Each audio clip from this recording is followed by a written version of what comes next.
আজকে শহীদের মা সংসদে যাবেন, তিনি শহীদদের পক্ষে কথা বলবেন, জুলাই অভ্যুত্থানের শহীদ পরিবারের পক্ষে কথা বলবেন।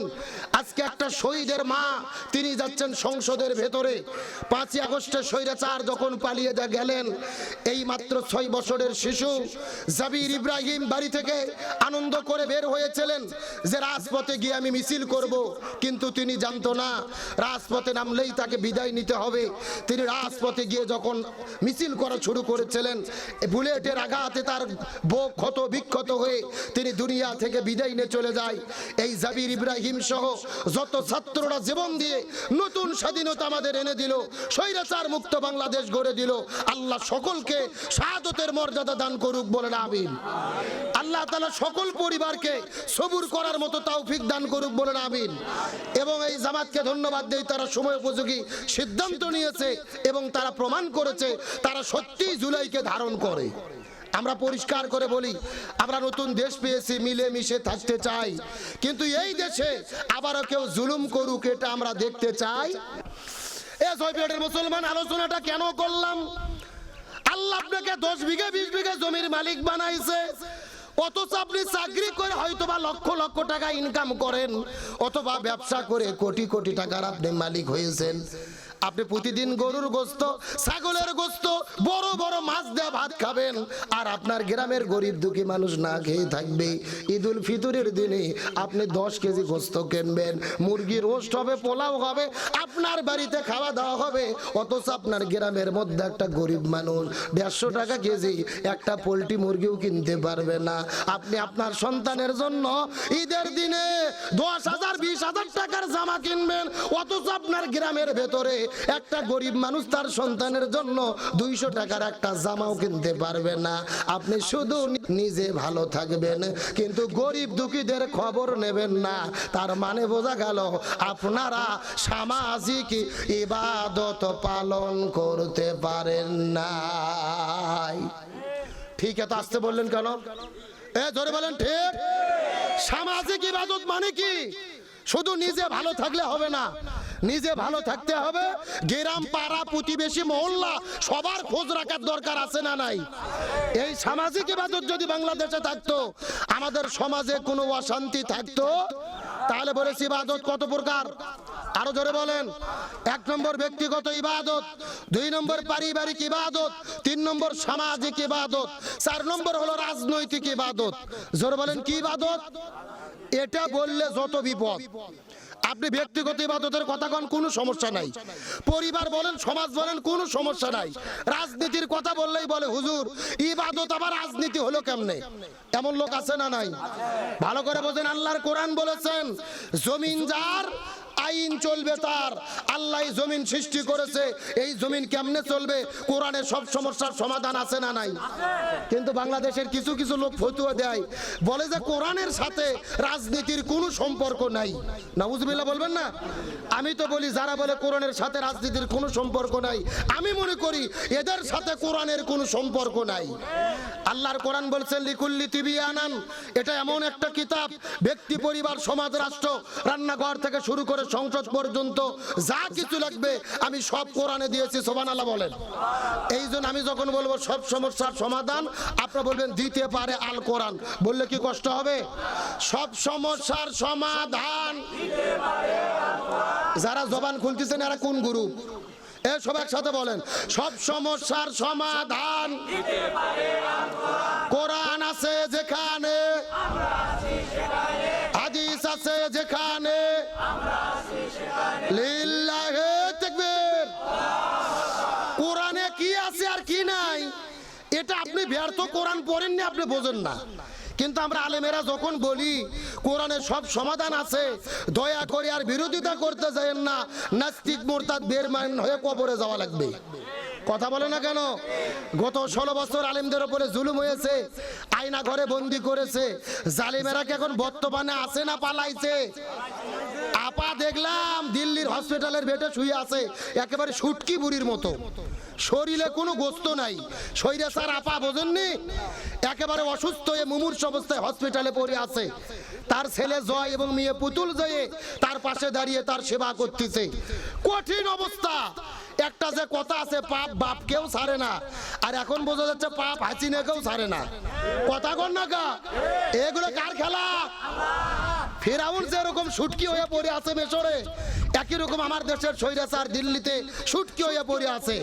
মানুষের তো উচিত ছিল, অনেকে বলতেছে এটা এআই দিয়ে বানানো ছবি, সঠিক না। ওটা সঠিক না বেঠিক আমি বলতে যাব না, তবে এটা দেখার পরে মানুষ খুশি হয়েছে। কারণ কি, একটা মানুষ অসুস্থ হলে ইমানদার হিসেবে উচিত ছিল তার জন্য দোয়া করা, কিন্তু মানুষ দোয়া না করে অভিশাপ দিচ্ছে, কারণ সে ছিল জালেম।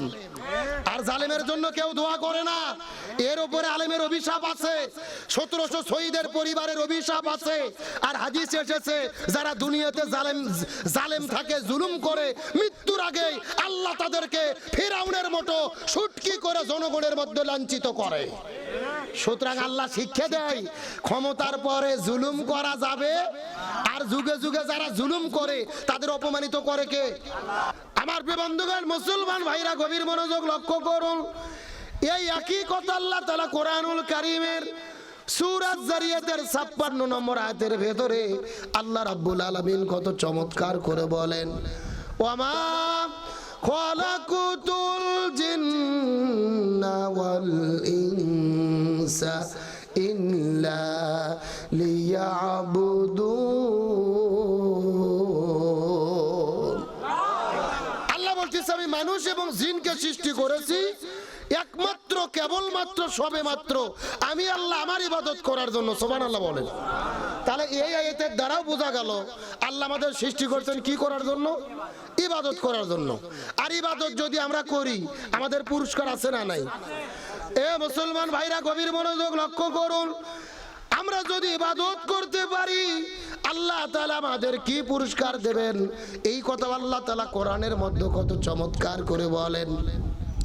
ইয়া আইয়াতুহান নাফসুল মুতমাইন্নাহ ইরজিই ইলা রাব্বিকি রাদিয়াতাম মারদিয়া ফাদখুলি ফি ইবাদি ওয়াদখুলি জান্নাতি।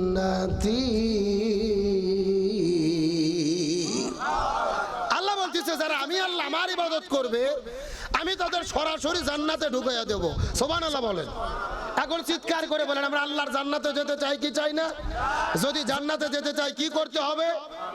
বাস এই কতক্ষণ আলোচনা করার পরে আমরা আজকে আলোচনার সাবজেক্ট ঠিক করলাম। আজকে আমাদের আলোচনার বিষয় হলো ইবাদত। জোরে বলেন কি?